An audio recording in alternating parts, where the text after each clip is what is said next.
সালটি 1946। দ্বিতীয় বিশ্বযুদ্ধ শেষ হয়েছে মাত্র কয়েক মাস আগে। যুদ্ধে বিজয়ী ও পশ্চিমা সাম্রাজ্যের নতুন কর্ণধার যুক্তরাষ্ট্র যুদ্ধে জিতেছে ঠিকই, কিন্তু স্থির হয়ে বসে নেই।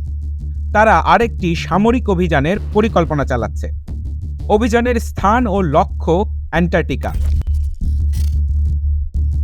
অভিযানটির নাম অপারেশন হাইজাম্প।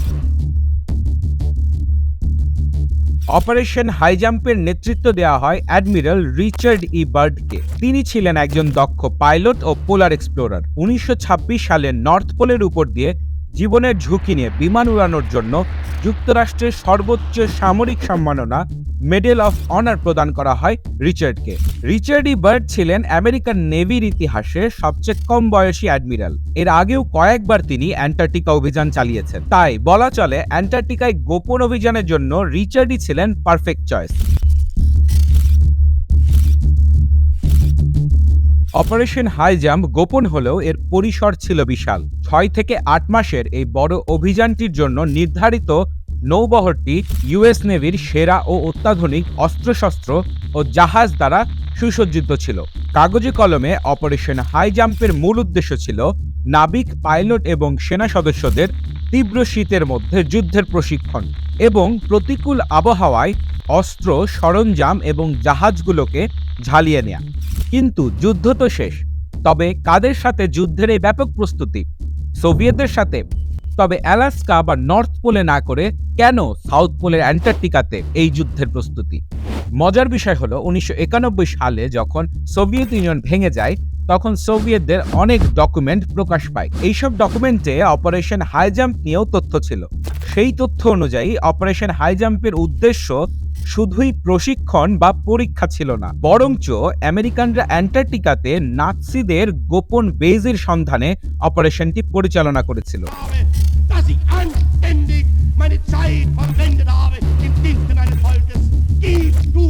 অপারেশন হাই জাম্পকে নিয়ে আরো কিছু রহস্যজনক ঘটনা এই অভিযানকে নিয়ে প্রশ্ন ও কৌতূহলের আবির্ভাব করে। যেই অভিযান 6 থেকে 8 মাস চলার কথা ছিল, সেই অভিযান অ্যান্টার্কটিকাতে মাত্র 40 দিনে শেষ করতে বাধ্য হয় আমেরিকানরা। কারণ হিসেবে দেখানো হয় শীতের অগ্রিম আগমন এবং রূঢ় আবহাওয়া। শীতের জন্য প্রশিক্ষণ আর শীতের কারণেই বাতিল, বিষয়টি মেনে নেওয়া বেশ কষ্টকর। অভিযান থেকে ফেরার পথে চিলিতে নৌবহরটি কিছুদিন অবস্থান করেছিল। সেখানে একটি লোকাল সংবাদপত্রে অ্যাডমিরাল রিচার্ড সাক্ষাৎকার প্রদান করে। সেখানে তিনি অদ্ভুত কিছু কথা বলেন। তিনি বলেন অ্যান্টার্কটিকা থেকে প্লেনের আক্রমণ রুখে দেওয়ার জন্য প্রস্তুতি নেওয়া উচিত আমেরিকার, না হলে সমুদ্র দূরত্ব ও নিজেদের আইসোলেটেড অবস্থানকে কাজে লাগিয়েও নিজেদের বেশি দিন রক্ষা করতে পারবে না আমেরিকা। দেশে ফেরার সাথে সাথে অ্যাডমিরাল রিচার্ডকে গভর্নমেন্ট অফিসিয়ালরা জেরা করে এবং তাকে অপারেশন হাই জাম্প সম্পর্কে গোপনীয়তা রক্ষা করতে বাধ্য করে। ঠিক কাদের প্লেনের কথা বলছিল রিচার্ড? সোভিয়েতদের, নাৎসিদের, নাকি লুকিয়ে থাকা অন্য কোনো উন্নত সভ্যতার? এই ঘটনার পর রিচার্ড অপারেশন হাই জাম্প নিয়ে প্রকাশ্যে আর কোনোদিন কিছু বলেনি। একটু আশ্চর্যজনক হলেও সত্য, 1957 সালে অপারেশন হাই জাম্পের নেতৃত্ব দানকারী রিচার্ড ই বার্ড মারা যান। এর পরপরই বেশ কিছু দেশ অ্যান্টার্কটিকা ট্রিটি নামে একটি ট্রিটি নিয়ে আলোচনা শুরু করে। 1959 সালেই ওয়াশিংটনে 12টি দেশের সম্মতিক্রমে অ্যান্টার্কটিকা নিয়ে চুক্তিটি আনুষ্ঠানিকভাবে স্বাক্ষরিত হয়। বর্তমানে 56টি দেশ অ্যান্টার্কটিকা ট্রিটির নিয়মগুলি পালন করে চলেছে, যার ফলে অনুমতি ছাড়া কেউ অ্যান্টার্কটিকাতে প্রবেশ করতে পারে না। আর অনুমতি দেওয়া হলেও অল্প কিছু নির্দিষ্ট স্থানেই মানুষ প্রবেশের অনুমতি দেওয়া হয়ে থাকে। এই যে শক্তিশালী দেশগুলোর অ্যান্টার্কটিকা নিয়ে এত আগ্রহ, এত গোপনীয়তা, তার সবকিছুর শুরু কিন্তু নাৎসি জার্মানিদের থেকেই। অপারেশন হাই জাম্পের সে লুকোনো নাৎসিদের থেকেই।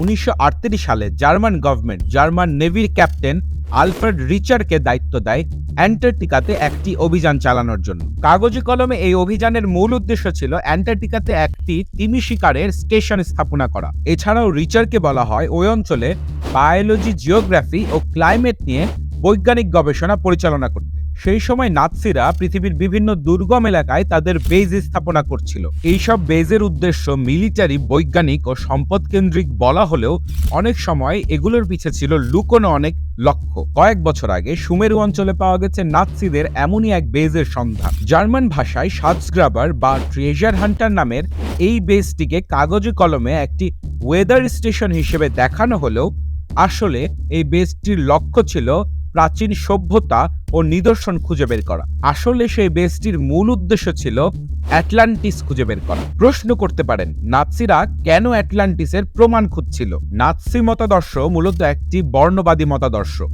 তারা বিশ্বাস করত তাদের জার্মান আরিয়ান জাতি পৃথিবীর শ্রেষ্ঠ জাতি। তারা মনে করত আদিকালের বিভিন্ন সভ্যতা এই আরিয়ান জাতি সৃষ্টি করেছে। অ্যাটলান্টিস থেকে শুরু করে প্রাচীন ইজিপ্ট এবং তিব্বত আরিয়ানদেরই সৃষ্টি সভ্যতা। সব জায়গায় তারা তাদের আরিয়ানদেরই হাত খুঁজে পেত। জার্মান সংগঠন রোজেনবার্গ এবং এসএস আনানেরবের মতো সংগঠনগুলো তাদের এই মতাদর্শ প্রমাণের জন্য পৃথিবীর বিভিন্ন জায়গায় গবেষণা ও অনুসন্ধান পরিচালনা করত। অ্যান্টার্কটিকাও হয়তো তাদের এই গবেষণা ও অনুসন্ধান থেকে বাদ যায়নি। অ্যান্টার্কটিকা কিন্তু সবসময় এখনকার মতো বরফের মরুভূমি ছিল না। আইস এজের আগে এই অঞ্চলটি ছিল একটি উষ্ণ, গাছগাছালি ও বনাঞ্চল সমৃদ্ধ অঞ্চল। বিজ্ঞানী ও গবেষকরা অ্যান্টার্কটিকাতে পেয়েছে বিভিন্ন ধরনের গাছগাছালি ও পশু পাখির ফসিল, যা থেকে তারা ধারণা করছে এই অঞ্চলে একসময় একটি রেইন ফরেস্টও ছিল। এমনকি এখনকার অ্যান্টার্কটিকাতেও বরফের উপরের পরিবেশ এবং নিচের পরিবেশের মধ্যে রয়েছে অনেক তফাৎ। অ্যান্টার্কটিকার বরফের নিচে পাওয়া গিয়েছে অনেকগুলো লেক। এই লেকগুলোর পানির তাপমাত্রা উপরের লেকগুলোর থেকে অনেক বেশি। বরফের নিচে পাওয়া গিয়েছে বিশাল পর্বতমালাও। গাম্বুরোৎসেভ মাউন্টেন নামে এই পর্বতমালা 2 থেকে 4,000 কিলোমিটার বরফের নিচে অবস্থিত। চোখে না দেখলেও বিজ্ঞানীরা রাডারের মাধ্যমে এই পর্বতমালা সম্পর্কে জানতে পারে। বলাই যেতে পারে যে অ্যান্টার্কটিকার বরফের নিচে রয়েছে ভিন্ন এক জগৎ, যা অনেকটা তিব্বতের বুদ্ধিস্ট মঙ্কদের থেকে পাওয়া আগারথার গল্পের মতো। তিব্বতের এইসব কাহিনীর প্রতি কিন্তু নাৎসিদের বেশ আগ্রহ ছিল। আগারথা হচ্ছে একটি রহস্যময় কাল্পনিক রাজ্য যা পৃথিবীর মাটির নিচে অবস্থিত।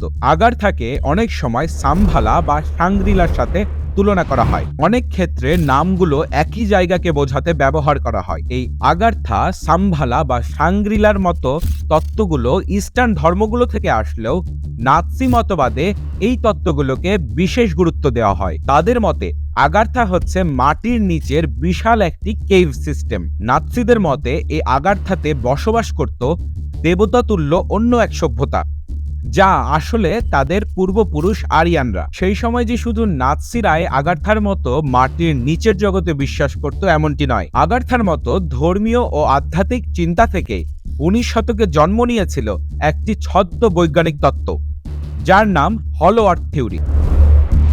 হলো আর্থ থিওরি অনুযায়ী আমাদের পৃথিবীর ভেতর পুরোটা বা অনেকটা ফাঁকা রয়েছে, যেখানে মানুষ, পশু পাখি অথবা জীবজন্তু বসবাস করতে পারে বা করে। হ্যালির কমেট, যার নামে রাখা হয়েছে, সেই এডমন্ড হ্যালি কিন্তু প্রথম বলেছিলেন আমাদের পৃথিবী হচ্ছে একটি হলো শেল। 1818 সালে জন সিমেস হলো আর্থ নিয়ে সবচেয়ে পরিচিত থিওরিটি ব্যাখ্যা করেন। তার মতে পৃথিবীর সারফেসের নিচে রয়েছে বেশ কয়েকটি স্তরে আরো অনেকগুলো সারফেস, একের পর এক সারফেস, একটি জগতের ভিতর আরেকটি জগৎ। তিনি আরো বলেন যে এই জগৎগুলোতে যাওয়ার জন্য গর্ত বা সুড়ঙ্গের মতো রাস্তা রয়েছে পৃথিবীর 2 মেরুতে। সেই সময় এই আইডিয়ার উপর ভিত্তি করে অনেক বড় বড় লেখক অনেক গল্পের বই লিখেছেন। 1864 সালে ইউলিয়াস ভার্নের লেখা এমনই একটি সুপরিচিত বই হচ্ছে the journey to the centre of the earth. বর্তমানে হলো আর্থ থিওরিকে বিজ্ঞানীরা একটি অবৈজ্ঞানিক তত্ত্ব হিসেবে মনে করলেও অনেক কনস্পিরেসি থিওরিস্ট এখনো মনে করেন বা বিশ্বাস করেন হলো আর্থ কনসেপ্টে। তাদের মতে দ্বিতীয় বিশ্বযুদ্ধের সময় নাৎসিরা হলো আর্থের প্রবেশ পথ খুঁজতেই অ্যান্টার্কটিকাতে অভিযান চালিয়েছিল। অনেকের মতে নাৎসিরা হয়তো হলো আর্থ বা আগারথাতে প্রবেশের পথ খুঁজে পেয়েছিল এবং যুদ্ধের শেষে হিটলার সহ অনেক নাৎসি নেতা হয়তো সেই পথ ধরে পৃথিবীর নিচে পালিয়ে গিয়েছিল। এই কারণেই হয়তো আমেরিকানরা যুদ্ধের পরপরই অনেক অস্ত্রশস্ত্র নিয়ে অ্যান্টার্কটিকাতে অপারেশন হাই জাম্প পরিচালনা করে। সেই অভিযানে তারা হয়তো এমন কিছু পেয়েছিল যা তাদের অভিযান দ্রুত শেষ করতে বাধ্য করে এবং সেই অভিযানের সকল তথ্য সাধারণ মানুষের কাছ থেকে লুকিয়ে রাখতে তাদের বাধ্য করে। অ্যান্টার্কটিকা হলো আর্থ অথবা নাৎসি সম্পর্কিত আরও কোনো তথ্য আপনাদের কাছে থাকলে তা কমেন্টে আমাদের জানাতে পারেন। আজকের ভিডিওটি ভালো লেগে থাকলে ভিডিওটি ছড়িয়ে দিন এবং রার ওয়ার্ল্ডের সাথেই থাকুন। আপনি আর কোন কোন ভিডিও দেখতে চান তাও আমাদের কমেন্ট করে জানাতে পারেন। আজকের মতো বিদায় নিচ্ছি আমি রাকিন আফসার অর্ণব। দেখা হবে নতুন কোনো আলোচনা নিয়ে পরবর্তী ভিডিওতে। সেই পর্যন্ত ভালো থাকুন, সুস্থ থাকুন।